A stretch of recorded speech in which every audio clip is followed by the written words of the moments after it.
Hello and good evening, everyone. I'm State Senator Jason Lewis.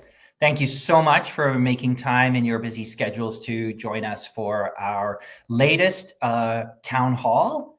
As you probably know, the main focus of this town hall is going to be to go over our recent constituent survey results. Before we do that, just a couple thoughts I wanted to share with you. I want to first thank Paul Albright from my staff, who did an amazing job preparing this survey and then helping to distribute it to all of our communities. We had the biggest response that we've ever gotten to one of our constituent surveys, more than 1,600 responses, including from people of all different age groups. And that was really in large part thanks to the terrific work that Paul did. So thank you, Paul. Paul's actually here with me in my office tonight, helping to run the live stream. And then before we dive into the survey, I just wanted to say that I know that this is a very difficult and stressful time for many of us in our communities as we watch kind of the devastating rhetoric and actions that seem to be coming out of Washington from the Trump administration, not just daily, but almost hourly. And that is certainly something that I'm thinking a lot about, and I'm hearing about, from many of you, my constituents, and concerns from all different quarters. And so I'm happy to, hear more of your thoughts on that tonight, and also to, answer some questions or share a few thoughts of my own. Although the main focus for tonight, of course, is to take a look at the survey results and to focus more on some of the particular policy priorities, that we should be pursuing here in Massachusetts. But again, just want to recognize that bigger context. And of course, everything that's happening in Washington and out of the federal government, does have repercussions for us here, of course, in Massachusetts as well. So in terms of the survey, again, we had a record response, and really appreciate so much the time that so many of you put into filling out the survey.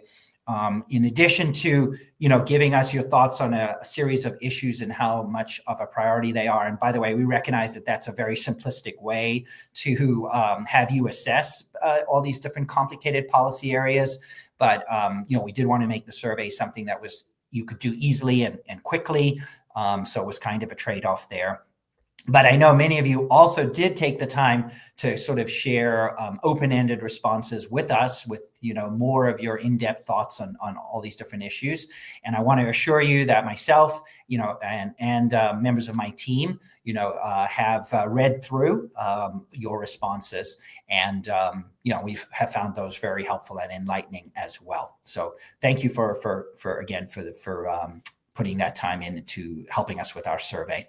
All right, so let's get into the results. Take us maybe 10 minutes or so to go through them, and then the rest of the time this evening will be for you all to share feedback, concerns with me, ask questions, and I will do my best to answer them.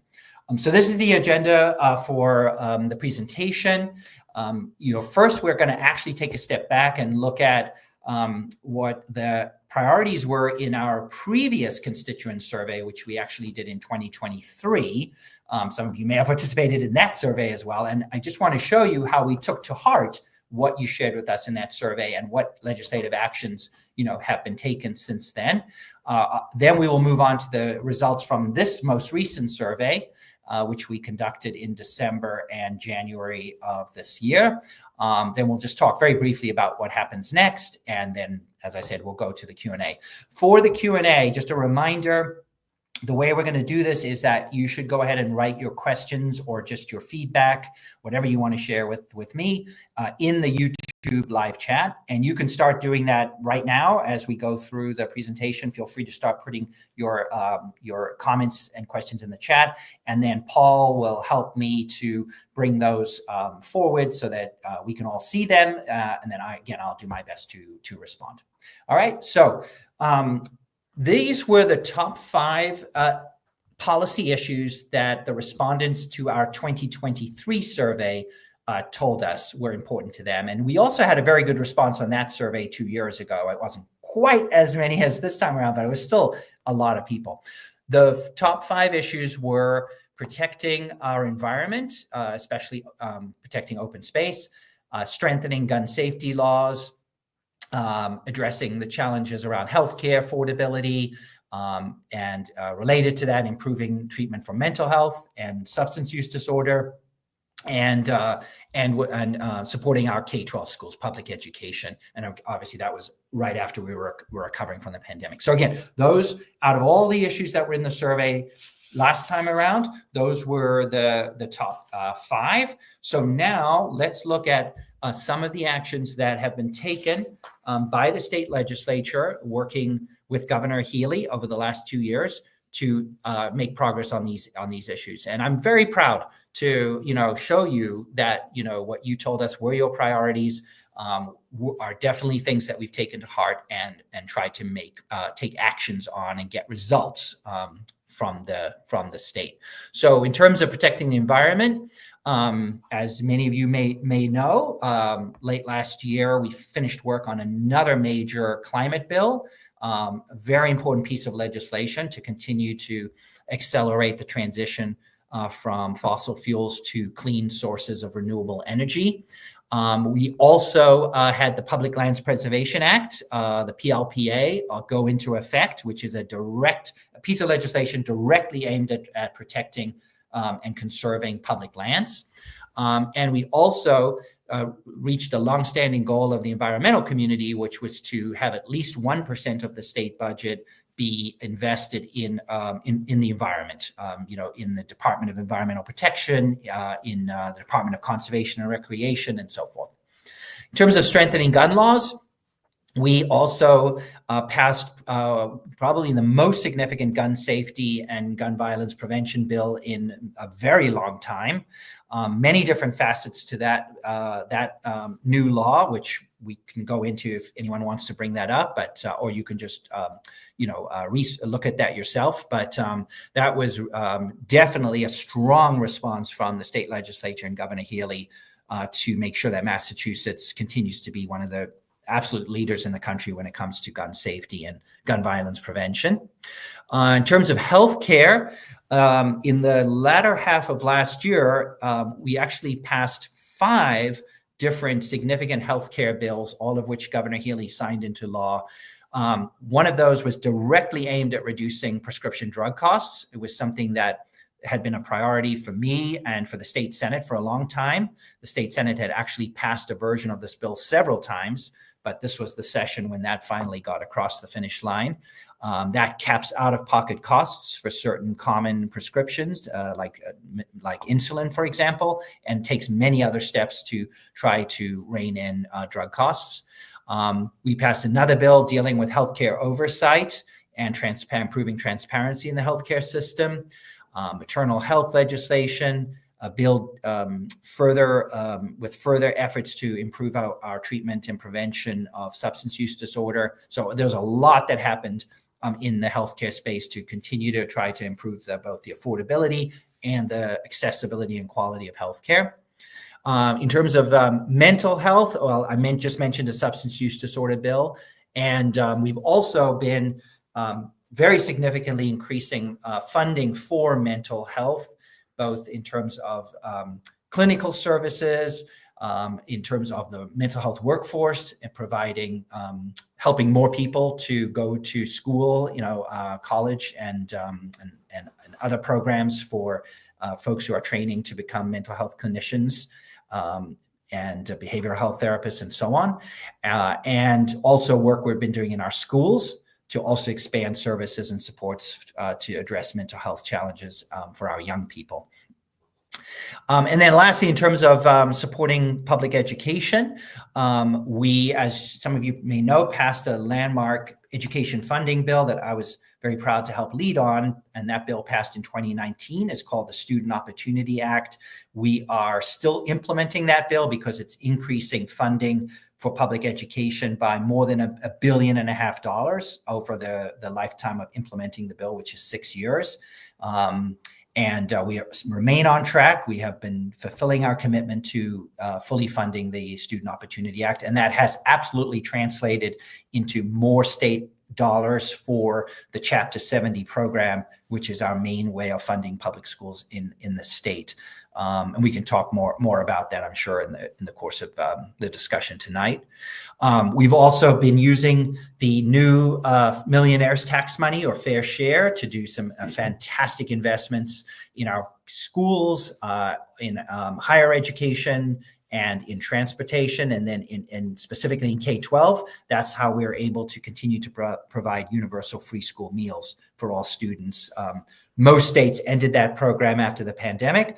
Massachusetts is one of just a handful of states that have continued it, thanks to the Fair Share Amendment that voters approved in 2022. And then we've also been making really transformative investments in early childhood education and childcare, which has been another one of my priorities as the chair of the Education Committee. So hope that you see that what you shared as priorities. I heard you loud and clear. I know these were also issues that my colleagues in the legislature heard from their constituents, and you can see that the Mass Legislature and Governor Healy have been responsive to these concerns. All right, so moving on to the most recent survey. As a reminder of what our goals are in doing the survey, we obviously want to gather input and feedback from constituents, and that helps us, especially at the beginning of a new legislative session, which we just started in January 1st. It helps us, again, set priorities and what our policy agenda is going to be for this legislative session.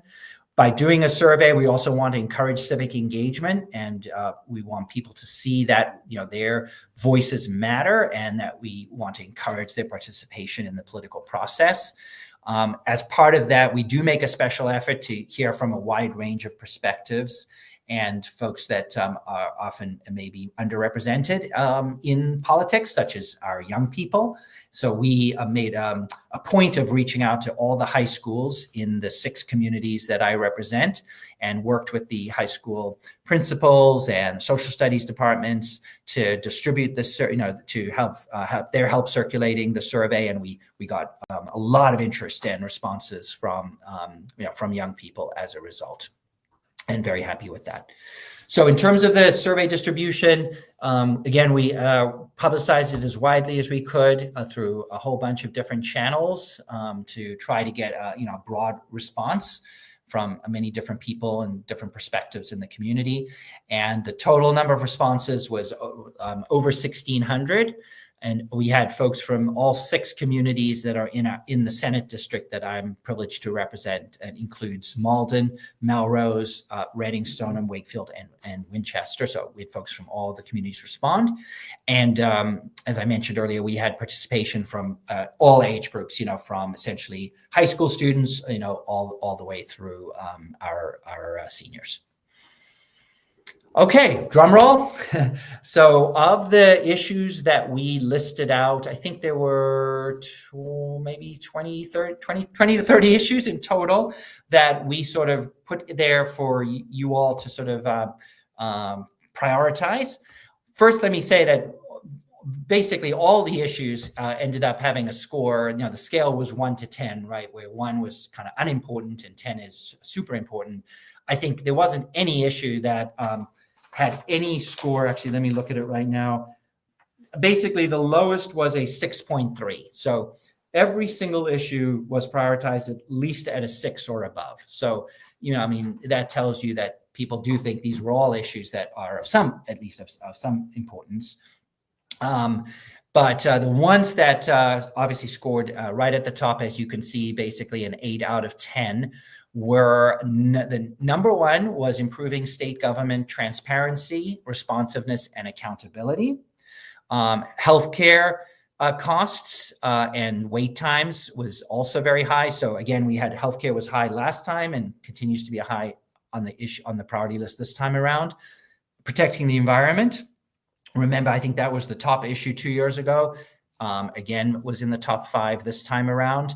That was also true for mental health treatment. Again, a high priority before, continues to be a high priority. The cost of housing, that was not on the top list last time, and I was not surprised, and I don't think anyone would be surprised that this is now one of the top priority issues in our communities, and I think this is true across Massachusetts, and really it's true across the nation. In the presidential campaign last year, we heard a lot of talk about housing affordability. This has really become a top of mind issue because it has become so expensive, to afford rent or to afford to buy a home. And then education and funding for public schools, again, always a high priority issue. It was last time and continues to be so. So again, there are other issues in the survey, that were not far below these. Improving our infrastructure, protecting reproductive rights, tackling the high cost of living, were all issues that were just only slightly below these in terms of their overall score. So, but these were the ones that came out on top. All right, next on the next slide, and here we are just breaking it down by age group. What's interesting is you can see that it actually really makes a big difference. In terms of what the top priority issues are when you look at individuals of very different ages. So for the youngest respondents to the survey, probably not a big surprise that the cost of college is their top issue. Obviously, that's something that's on their minds, and they and the students and families are thinking a lot about this. Healthcare, also a high priority, and gun violence, gun safety. That was issues around guns and concerns around gun violence were the top issue among young people in our last survey, and as you can see, continues to be a high priority issue for our youngest demographic. Kind of for the next demographic, young adults. Again, probably not a surprise to anyone that this demographic would be most concerned about the cost of housing. These are folks that are, having to now pay rent for themselves and maybe starting to think about home ownership, and definitely a big challenge in the greater Boston area for sure. Cost of living and this reliability of the MBTA also very important for this demographic. One thing I should say here, this is since the MBTA came up, just how pleased we are to see the progress that has been made, and I'm hearing from many of you, your happiness with this around improvements to the subway and MBTA service. We've seen really significant improvements to the Orange Line, the Red Line, and we're really feeling that in our district in terms of faster commuting times, more reliable, safer service. So real credit, I think, to the new leadership of the MBTA, Governor Healy and the team she put in at the MBTA under General Manager Phil Lang. There's still a long way to go and plenty of room for further improvement, but we definitely have seen real results there. And I hope that is making a difference for all of you who rely on the MBTA, in your daily lives. All right, for the next demographic, age 35 to 64, infrastructure actually was their number one issue, state government transparency, and public education.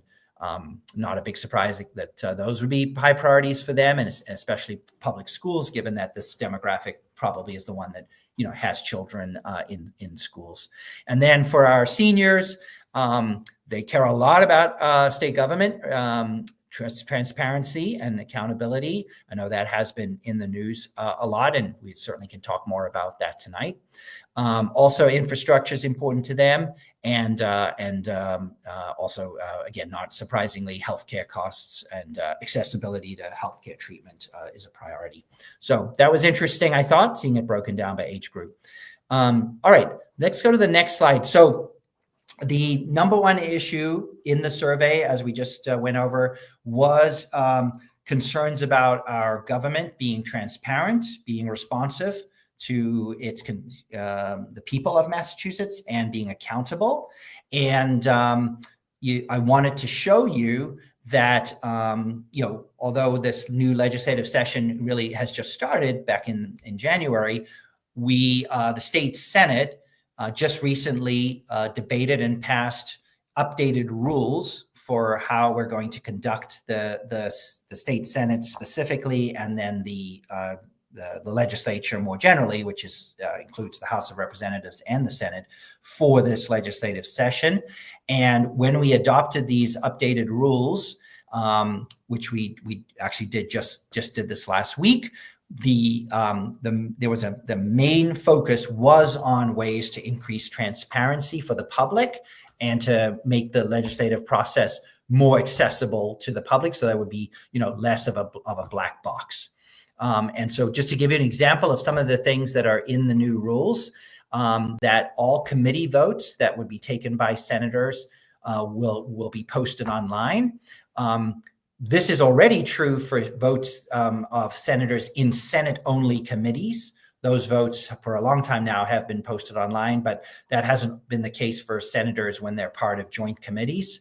But now our new rule will make those votes available online, regardless of what the House of Representatives decides they want to do about committee votes.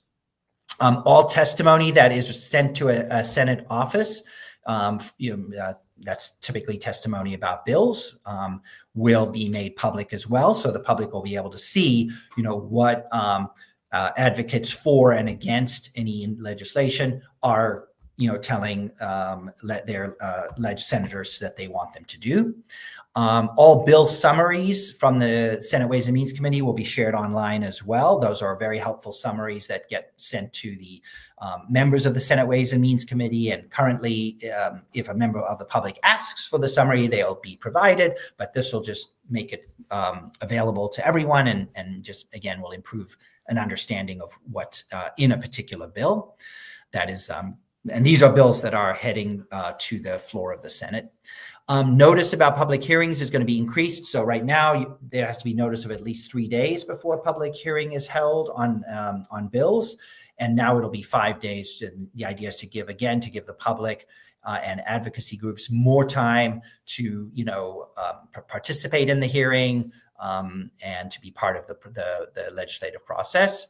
And then another very significant change in these rules, we've proposed to move the deadline for all bills to be reported out of their joint committee. So that would be reported out of the Education Committee or the Housing Committee, the Transportation Committee, so that they move on in the legislative process. And we are proposing to have that deadline be at the end of this year, which is the first year of the legislative session. And that is a couple months earlier than what the deadline has been in the past. And the idea is to make the legislative process move faster and more efficient and try to reduce some of the logjam that unfortunately always seems to happen at the end of the session. So there are other changes too, but these are some important ones. Some of these changes are in the Senate rules, which are going to go into effect immediately because we have complete control over what the Senate does. But some of these changes are proposed to be in the joint rules. So now what will happen is the House of Representatives next week is going to debate and pass, their joint rules proposal, and then they'll probably have some things that are different from what the Senate did. So that will then need to be reconciled between the branches so that before we can agree on new joint rules. So stay tuned. I encourage you, those of you who are particularly interested in this area of policy, to stay involved and to advocate, with me and with your state representative, whoever that may be, for these kinds of rules changes that, again, I strongly support and that I think will contribute to a more accessible, transparent legislative process and hopefully also help to build more trust among the public in the legislative process and the outcomes. All right, what happens next? As I said, this new legislative session started on New Year's Day. January 1st was when the legislators including me, were all sworn in.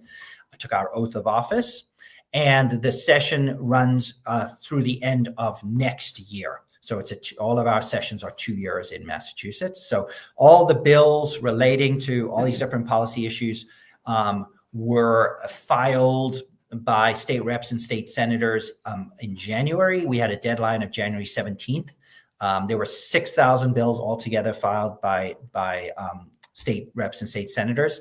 I personally filed just under 100 bills, and they cover a range of issues, some of which I've been working on for a long time, some of which are new bills.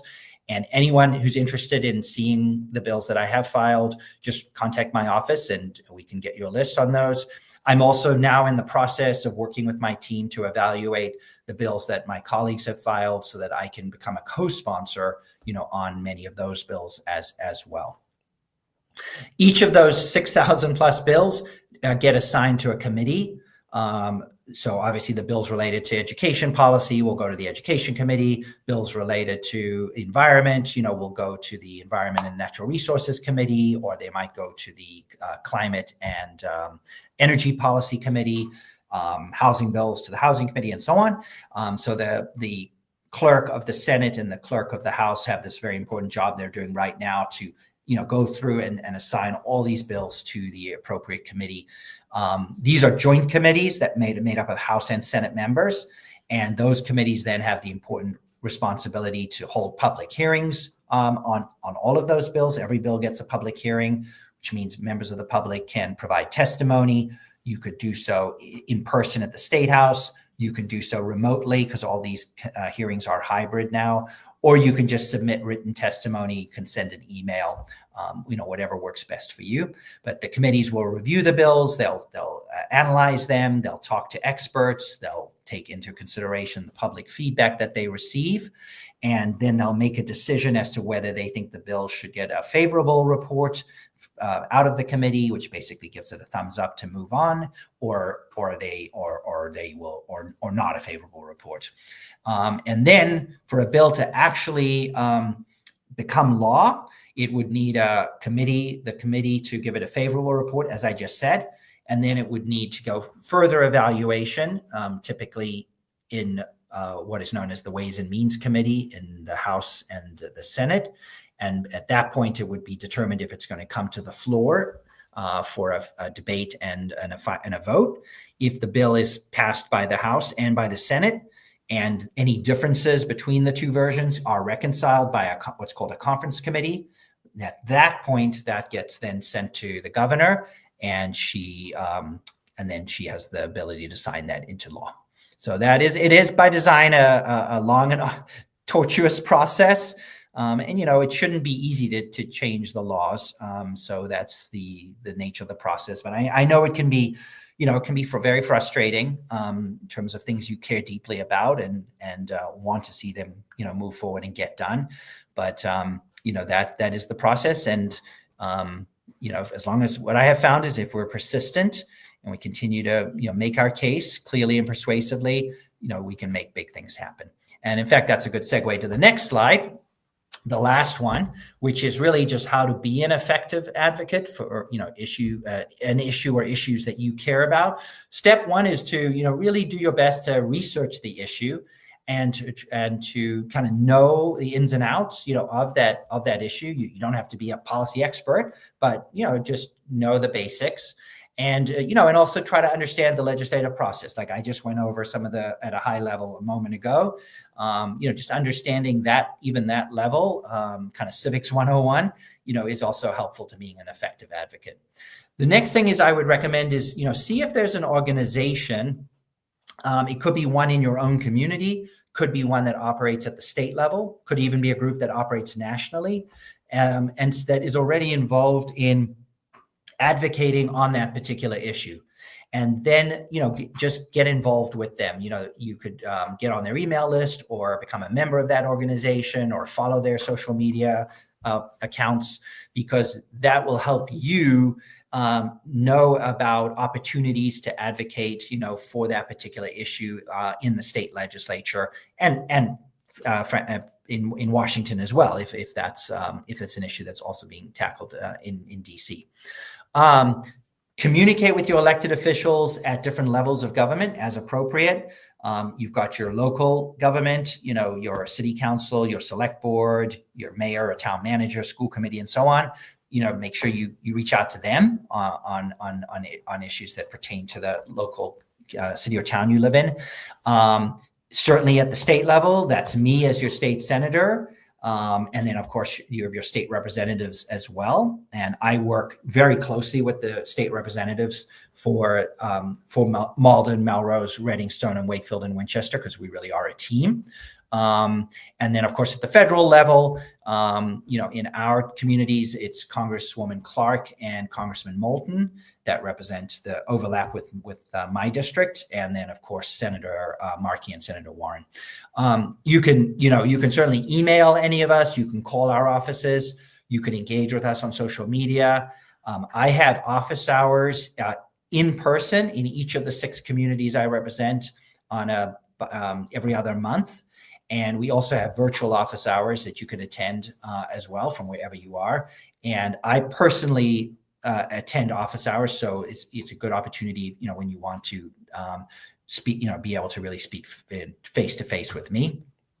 And then, of course, local meetings and events that are happening all the time in our communities are another good way for you to be involved on issues of concern to you.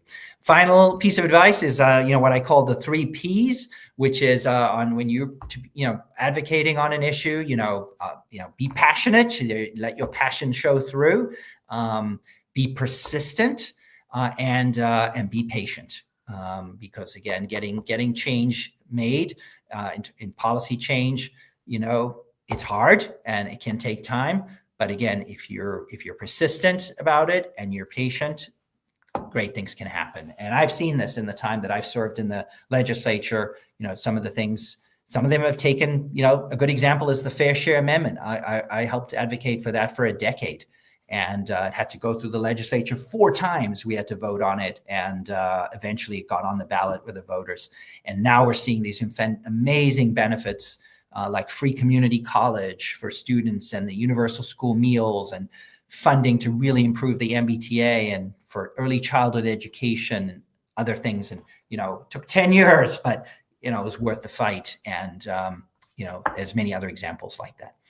All right. So I think that's it for the slides. I know we've got lots of questions. So Paul's going to help us to kind of bring up your questions. And again, I'll do my best to answer them. Since I know we've got a lot of questions, I will try to keep my answers brief. I know I don't always do a good job at that, but I'll try to keep them brief. And again, you can always follow up with me and my office if you want to delve into more depth on any topic. All right, Paul, what do we got? All right. We have a town hall session, in-person hybrid, to address the ongoing coup and to inform us what we have been doing about it, and we're going to focus on. Okay, so thank you, Bronwyn. This is, as I said at the outset, I know this is, on all of our minds. I know I'm losing sleep, over this, and I keep, asking myself also every day, what more can I be doing? So I do think this is probably, a bigger topic than, we can fully engage in tonight. And I will think about, whether we do a separate town hall on our response to the Trump administration and, the horrible, policies, misguided policies that we see coming forth from them, every day now. I guess just the quick thing I'll say right now is that I can assure you that we are going to stand up, for our values and our principles here in Massachusetts. We are not going to, just back down. We're going to fight back. You hopefully have seen that already from our Attorney General, Andrea Campbell, who's leading a lot of these legal fights back against the unlawful, unconstitutional actions of the Trump administration. And we've totally got her back. Governor Healy is a fighter, and we're going to, she's going to also be in this fight along with other Democratic governors, and our state legislature is right there with them. We have passed a number of laws in the last few years that were designed to kind of proactively and preemptively shore up reproductive rights, LGBTQ rights, other rights, and we're going to continue to do what we need to do to protect our communities. So that's the short answer, but I agree this is a bigger conversation for us to have. So thank you. All right. Let's see. We have a 3-part question here. So the first, this is from Jerry. Thank you, Jerry. That you were disappointed about my vote around not prioritizing Massachusetts homeless residents over illegal aliens when it comes to shelter housing. Paul's going to put up, I think you had a 3-part question, so we'll put up all 3 parts, and then I'll give you my answer. You said you're also disappointed, frustrated that I voted to approve funding for migrants. Will you vote for another $400 million in June? Okay, all right. So that was the same bill. And then a similar concern from Dave, also around the cost for shelters. Okay, so appreciate those questions, and I've definitely obviously engaged in a lot of discussion and debate with constituents, over the last year, really, I guess it's been a year and a half now, around the crisis we've been facing in terms of our emergency homeless shelters. So Massachusetts has a right to shelter law. It was passed in the early 1980s. That law only applies to families with children or a pregnant woman. So it does not apply to all people who find themselves homeless. But for those who are in those circumstances, they do have a right to minimum levels of shelter. And we are committed to upholding that law. About half, I'm told, of those who have been going into our homeless shelters over the last year and a half and need emergency assistance are people who have been in Massachusetts for some period of time, and the other half are people who are more newly arrived immigrants, from different places. So we have an obligation to maintain the system. It's been an incredibly difficult challenge. It's we haven't faced anything quite like this before, and I think the state has been trying to do the best we can to provide these services, and so we don't have children sleeping on our streets. But I acknowledge that this is a very difficult problem, and it isn't sustainable for the state to continue to have to pay costs at those high levels. So we have been taking steps to try to bring those costs down. We've placed some system requirements on people, and what we just passed in the bill was to fund the system, through the end of the fiscal year. So I don't expect this to come up again, at least not this fiscal year. And then the specific answer in terms of what we can do around residency, we actually are limited by both. There was 2 Supreme Court decisions and also a Massachusetts Supreme Judicial Court decision, which basically prevent the state or other states as well from implementing residency requirements when it comes to basic necessities like food and shelter. So we are forbidden from saying that a person who will have to have lived in Massachusetts for, say, 3 months or 6 months in order to get access to this shelter housing. We are not able to do that. We are able to put various eligibility requirements in place in terms of that they are documented, that they meet certain income requirements, and we have all kinds of eligibility like that. And we have been using those to determine who qualifies for this emergency shelter. But we are not allowed to impose a requirement around someone having previously been in Massachusetts for some period of time, what's called a durational requirement. So that's why we voted down that particular amendment that Jerry asked me about. All right, let's go to the next question from Angel. As the lines continue to blur between corporate big tech surveillance and government surveillance, how will you prioritize protecting your consumers' privacy? Thank you for this question. This is another obviously very important issue and rapidly evolving, right? As we see, what is happening with the use of technology and new surveillance methods. There is some legislation that would relate to protecting people's privacy, privacy online, also privacy around use of technologies like facial recognition.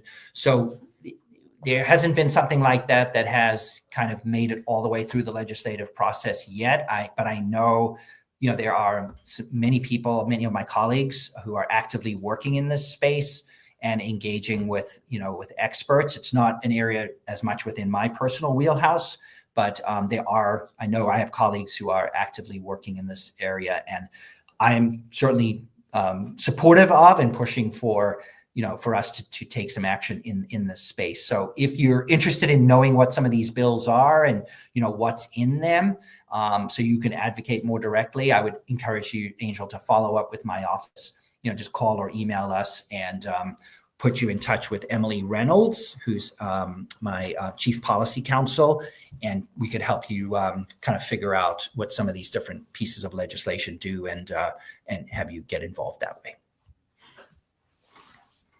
All right, from James, how is the Mass Legislature cutting red tape, put up local governments, around zoning to help build more infill housing development? Okay, so another critical issue that James is raising here, right, around the lack of affordable housing. That is just a major burden on young people, working families, seniors, in the greater Boston area.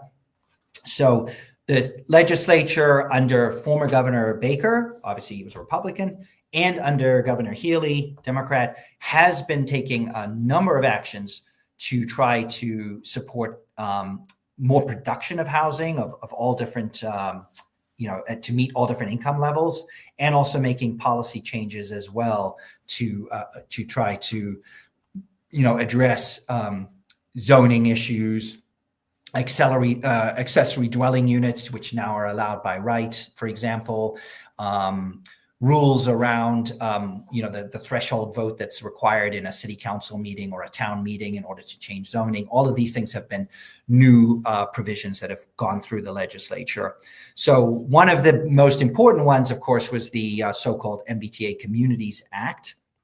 And that language does require all of the cities and towns that are served by the MBTA, there's over 170 of them, to zone for a certain parcel of land, a certain size parcel that has to be multifamily by right. And the idea is to make it easier, more streamlined for housing developers, to be able to build multifamily, which doesn't mean all huge apartment buildings. It can be duplexes, triplexes, different size, different scale.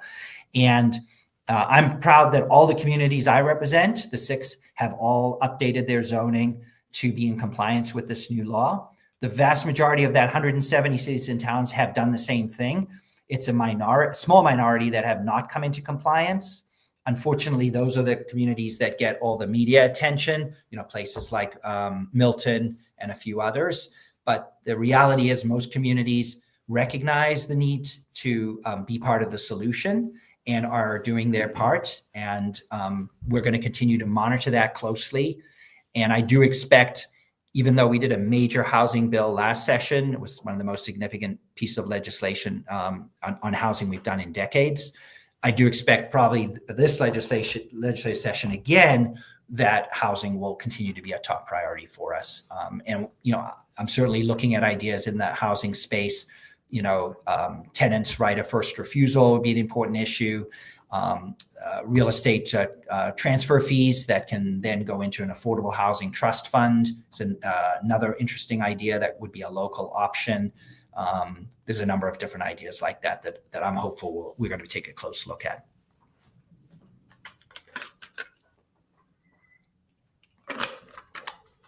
All right, Maureen has a question around teardowns. Yep, this is certainly, Maureen, thank you. Another aspect of the housing crisis, right, is when we have, more modest size homes, more affordable homes in the communities that, that are being purchased, torn down, and then turned into larger, more expensive homes. So I think that's another aspect, to the housing affordability crisis. and one that we have to absolutely, as you say, bear in mind as we continue to try to work on solutions at the state and the local level. All right, Megs has a question about the Department of Education. So this is obviously, again, related to kind of what's happening, with the things that the Trump administration is doing. I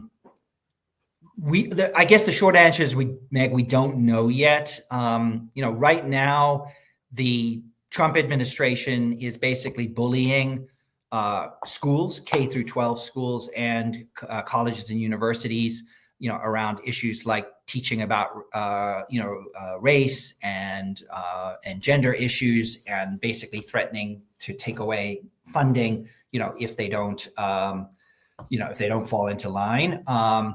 I was very pleased to see that last week, Attorney General Andrea Campbell issued guidance that DEI programs, diversity, equity, inclusion programs, which have been widely implemented in government, nonprofits, corporations, are absolutely lawful. They do not run afoul of discrimination laws, and that in Massachusetts, we expect in our schools, our government institutions, and we encourage our private organizations, corporations, and others, nonprofits, to continue to pursue these kinds of programs. And I was very pleased that after the Attorney General put that statement out there, the leaders of the largest business groups in Massachusetts all put out statements in support of what of the Attorney General's guidance and their commitment to DEI programs. So basically, we see this bullying going on in many different areas across the Trump administration. What I can say is, at the state level, we're going to continue to have the backs of our schools and our other institutions. I don't know how far the Trump Education Department would take things and what efforts they might make to try to freeze funding. I think if they try to do that, it'll be unlawful, and I'm sure they'll be sued, and this will end up in the courts.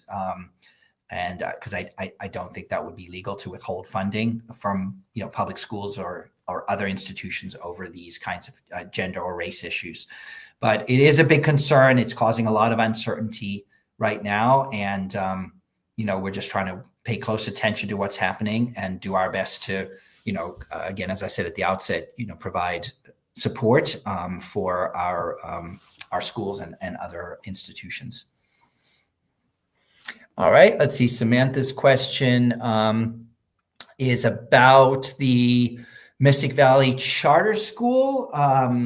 So we definitely have both myself, Representative Steve Altrino, other legislators in this area have definitely made it very clear directly to Mystic Valley, as well as to the Department of Education and to the Attorney General's office, that we've been unhappy, with some of the things, the actions taken by Mystic Valley Charter School, some of their land policies, housing policies, discrimination. We've made that very clear. Steve Altrina and I have met with the Department of Education on more than one occasion about this. And there was a case that went to the Attorney General's office around public records, and the Attorney General ruled that Mystic Valley was in violation of the public records law, and that they do have to make their records available to requests because they are a public entity. So we are trying to hold them accountable. They are very problematic, but we'll continue to raise these issues with the appropriate authorities, and continue to obviously discuss it as well with with local officials like the Mayor Christensen in Malden, and other local officials as well. All right. Let's see. We have a question about from Lorna about supporting the Mass Indigenous agenda. Thank you for that. That is another area I've been involved in. I actually just did an interview with a student earlier today who was formerly a student at Wakefield High, and now she's a student at Boston College, and she's doing a project in one of her courses and wanted to interview me about my efforts around ending the use of Native American mascots and for sports teams. So I'm going to be continuing my advocacy on that issue. I've been an advocate at the local level where we've made changes in Winchester, in Melrose, in Wakefield, and other communities, but we still have a ways to go. And the other issue I've been involved in and been leading on is updating our state's seal and flag. We are making progress on that issue, and as a result of language that I was successfully including in the budget last year, we've now have a commission under Governor Healy that is working right now to come up with a new proposal for a state seal and a state flag and a state motto that is, respectful of all people and something we can be proud of here in the Commonwealth. And so I'm very hopeful we will get that done. I can't give you an exact time frame, but hopefully in the not too distant future. So we'll continue working on that and other pieces of the Indigenous agenda. Hey, John, let's see. Will committees meet in public so the discussions of voting bills will be visible to the public? Will send votes in conference committees be posted publicly?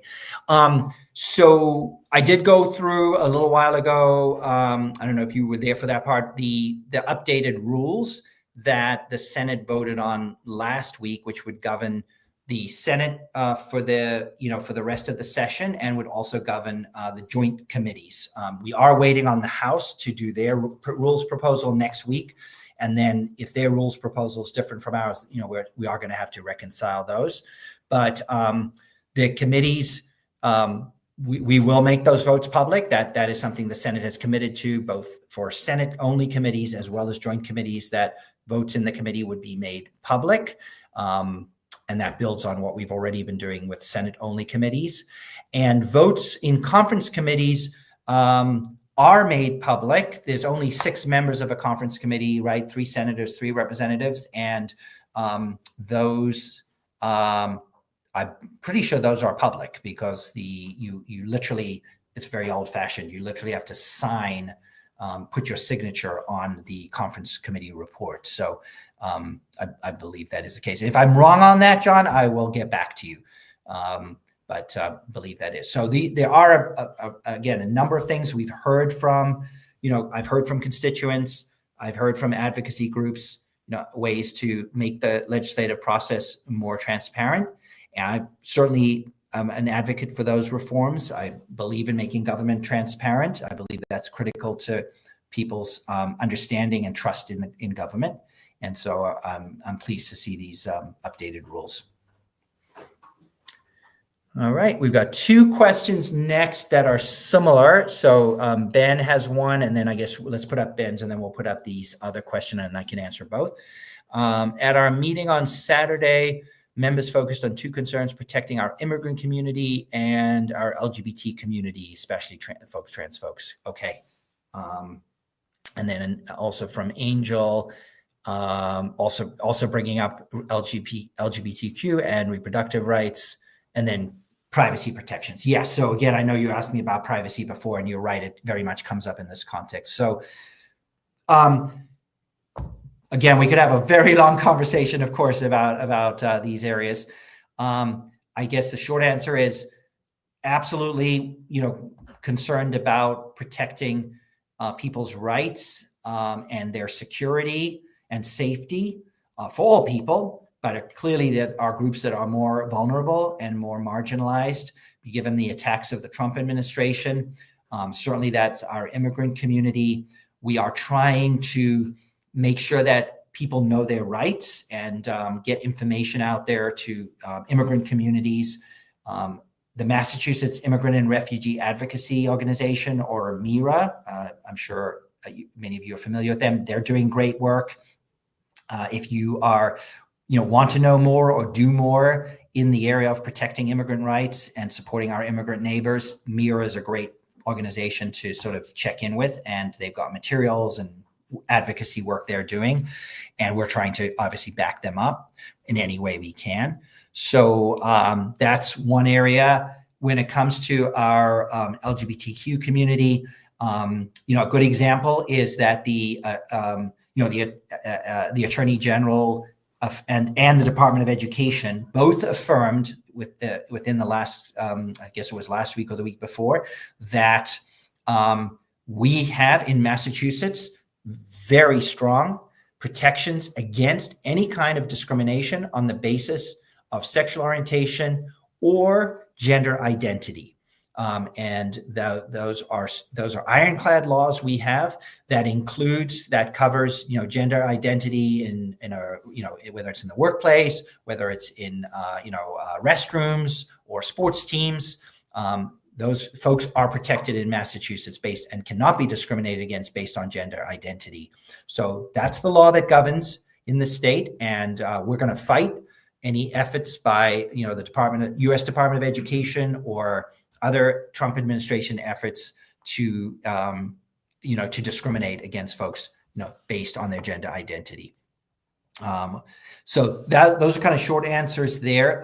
But one thing around privacy protections that you remind me of is the SHIELD Act, which would be a bill that I'm very hopeful we will pass, actually, and it would protect personal information that could potentially be used by the federal government or by states that ban the right to abortion.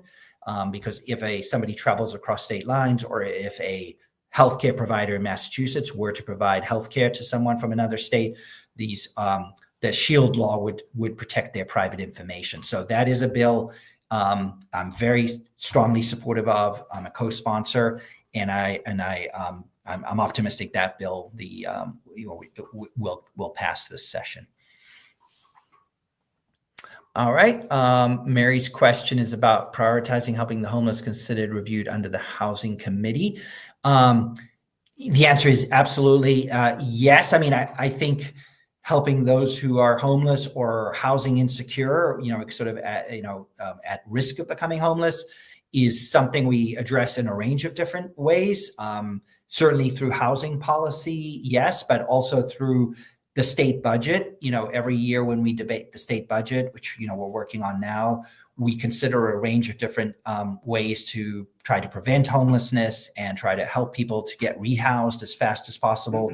We have a voucher program, which is, I think we're one of the only states that has housing vouchers. The federal government has Section 8. We have a state version of that helps people afford rent. So we fund that in the state budget every year and try to increase funding. We have the home base program. We have the raft program. These are all different ways to kind of help people who are at risk of losing their housing, in many cases through no fault of their own, to be able to stay in their housing and work it out with their landlord or the mortgage company, or if they unfortunately do become homeless, to give them support to get rehoused. So it's a complicated issue, right? And we work on this through, certainly the Housing Committee, but other committees, and importantly through our state budget process. All right, Laura's question: the Trump administration doesn't care if it affects our economy. Yes, so thank you, Laura. I know, I think you emailed me as well about this. I did see that in our inbox. I think you sent it over the weekend. So thank you for reaching out and for raising this idea. For those who are not following along, it's impossible to follow every single thing coming out of the Trump administration, but they are, one of their latest proposals is to effectively cut funding from the National Institutes of Health, which would be devastating for medical and scientific research.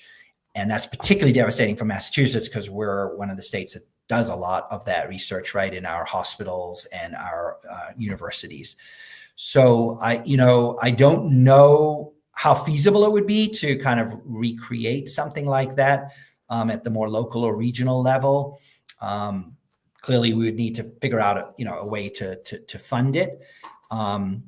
there is some state money that goes into medical research, and some of that flows through our Medicaid system or through other healthcare programs. But of course, it's dwarfed by the amounts that come from the NIH. So replacing that would be very difficult. But I appreciate your thinking out of the box here and trying to think about ways that we can alternative ways. And so I appreciate this, and I will try to talk to some more people about it and see whether this is something that could be done.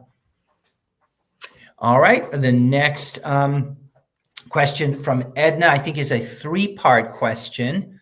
So let's just put up all 3 parts, right? So the first part is about family childcare providers are facing steep increases in their insurance premiums for daycare programs from, okay, these are folks who are operating, childcare programs in their own homes. And you refer certain business insurance, sure, childcare, homeowners insurance. Okay. So I appreciate you raising this. I am pretty familiar with obviously our early childhood system because I've done a lot of work on it in my role chairing the education committee. But I'm not an expert on sort of the insurance side of this and what impact it has on homeowners insurance if you're operating, a childcare in your own home.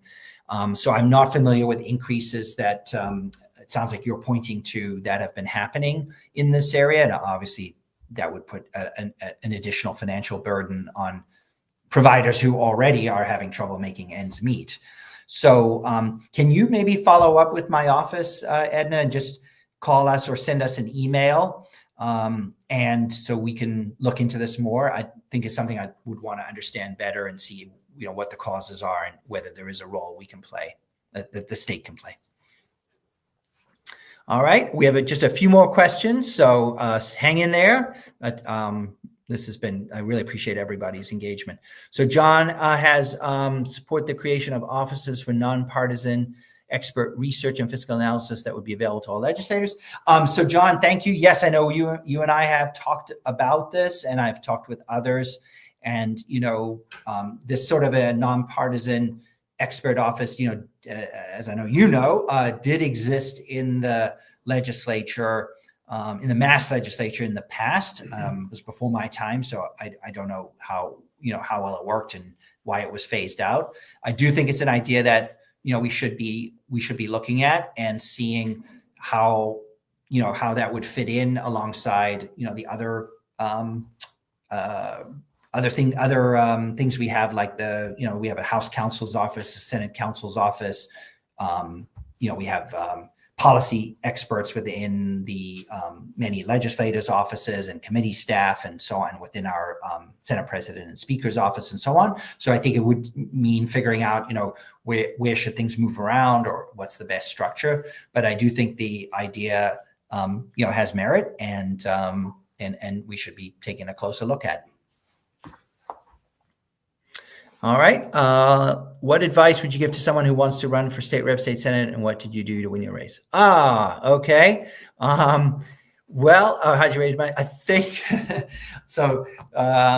Always excited to see when somebody is interested in government, public service. I think it's great when people pay attention to policy issues, attend a town hall like you're doing tonight. I think it's great when folks volunteer for organizations you care about, volunteer for campaigns. And I think it's fantastic when people step forward and, decide to run for school committee or, a city council or for a state legislature.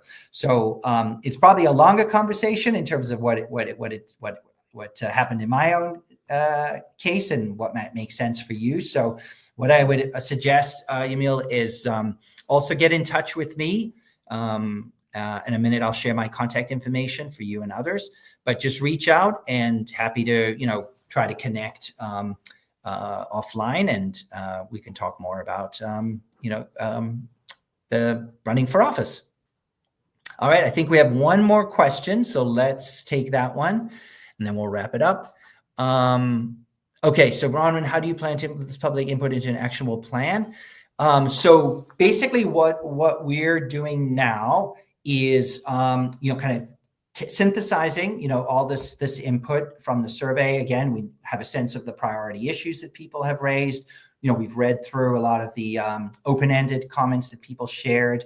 I've been pulling together my legislation for this session. I mentioned that we just filed bills in January. I filed almost 100 bills, but not every single one of those is going to be a high priority. So we have gone, we're going through to figure out which of those, short list of bills will be our top priority that we'll be putting most of our effort behind. And we want to make sure those are aligned, with these priorities that we're hearing from constituents like you and other folks in the district.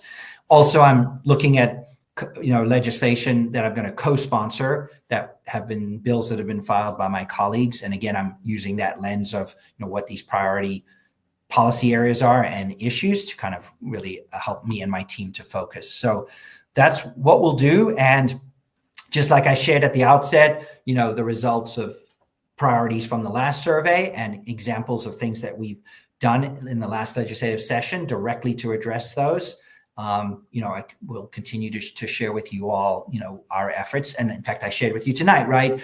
The top issue in the survey, was improving government transparency. And I shared with you how, even within a few weeks of the legislative session, the state Senate, took up a package of rules, which is with the main focus being on ways to, address that concern around greater transparency and accessibility. So that's kind of, the best answer I can give you there. As a legislator, I do have to, run and chew gum at the same time because there are so many issues we're dealing with. There's enough going on just in our local communities and certainly at the state level, never mind all of what's happening now, coming out of the Trump administration. So, our plates are full, but that's okay. We're going to do, continue to work hard and do the best we can. And, focus on, as I always have in my time in office is getting results for our communities and trying to, make a positive difference in all these different important areas. So thank you, everybody. If you want to follow up with us, email is jason.lewis@masenate.gov, Jason. Like Jason Lewis @masenate.gov. And also the phone number is right there. You can see it on the screen. Thank you, Paul. You feel free to call us, email. You can post on social media. We're on all the major platforms. And again, I do have office hours in Malden, Melrose, Reddingstone, and Wakefield and Winchester. We alternate, so every other month. And we also do virtual office hours, which are on Zoom. So if you want to chat more, you should definitely, and you don't have to make an appointment, just show up, first come, first serve. And if none of that works for you, just reach out. We can probably arrange another time for a conversation to follow up on any of these topics. All right. So thank you, everybody. Have a good night. Bye now.